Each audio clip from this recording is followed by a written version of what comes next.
Hey everybody, John from Movie Burners here, back with another movie review, and today I'm going to be discussing the 2016 release Nocturnal Animals, which was of course directed by Tom Ford, and it focuses on the beautiful, seemingly rich and successful Los Angeles gallery owner Susan Morrow, played by Amy Adams. A West Texas debutante, we learn later. She lives an extravagant lifestyle with artwork aplenty hanging on the walls and other oddities dotted around her modern penthouse.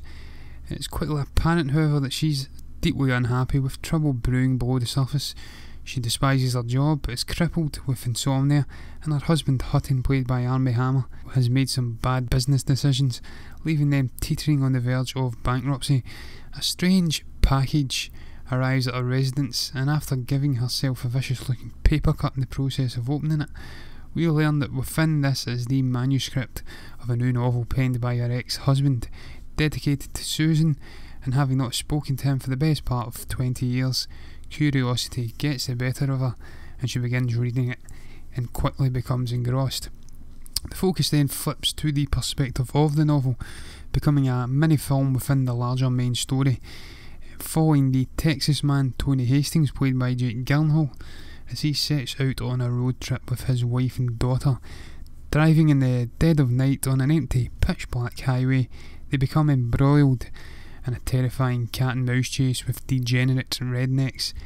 The three of them are attacked, the overly timid Tony is easily overpowered, and both his wife and daughter are kidnapped and later killed, as is revealed, leaving him questioning his masculinity and power in the aftermath. The novel plays out as a sort of tragic therapy session on their failed marriage. The events that transpire on screen during the fictitious scenes are a manifestation of the pain Edward felt after his split. He wants to make Susan aware of the suffering she caused him, and it appears to work too, as she does begin to look sorrowfully into her past. The film utilises flashback scenes throughout to flesh out Susan's past, and we're even offered a brief glimpse of the tumultuous relationship with her mother, played by Laura Linney, the latter prophetically telling Susan that a marriage between the two will be destined to fail, and that Edward lacks mental strength as well as a driven attitude to keep her happy. The highs and lows of her marriage are then played out the brutal way she ends it, giving an illuminating insight into the clear allegory of the novel.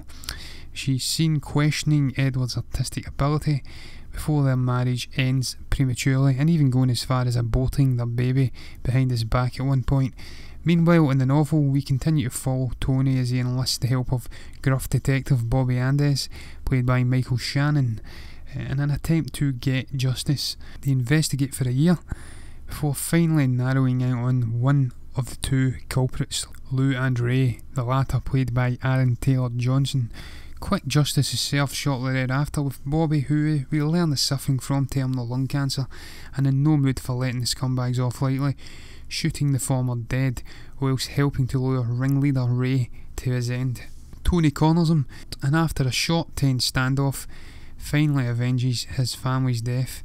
There is a rather bizarre moment which happens after this, when he appears to shoot himself accidentally before crawling outside and succumbing to his wound.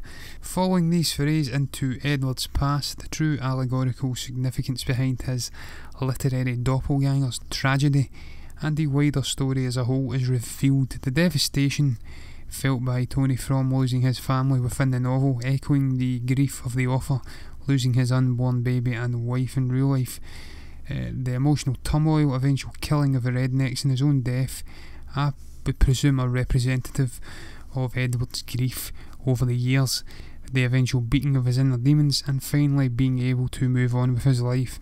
The film's ambiguous end scene features Susan being stood up by Edward after requesting dinner with her former husband, a final confirmation perhaps that he has moved on from his troubled past.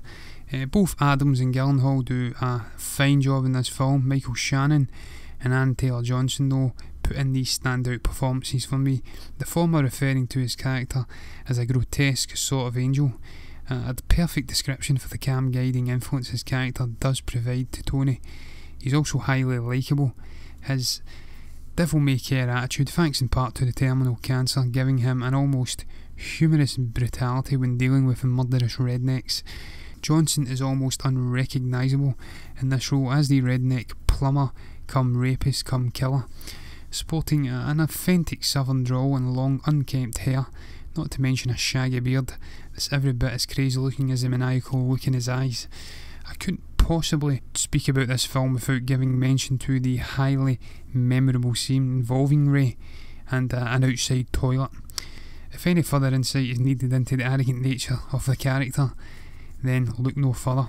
The film itself is highly stylistic in its visuals. Seamus McGarvey skillfully providing a stark contrast between the barren, gritty rural Texas and the lonely cityscapes of Los Angeles. Musically, the score is well defined with clear classical origins, featuring some beautiful string arrangements. It does a good job of switching things up as the film jumps between the action-based novel scenes and the more slower, emotional parts featuring Susan. Ultimately, I'd love to sit here and say that it's a flawless and fantastic film, but unfortunately that would be a lie, and I can't.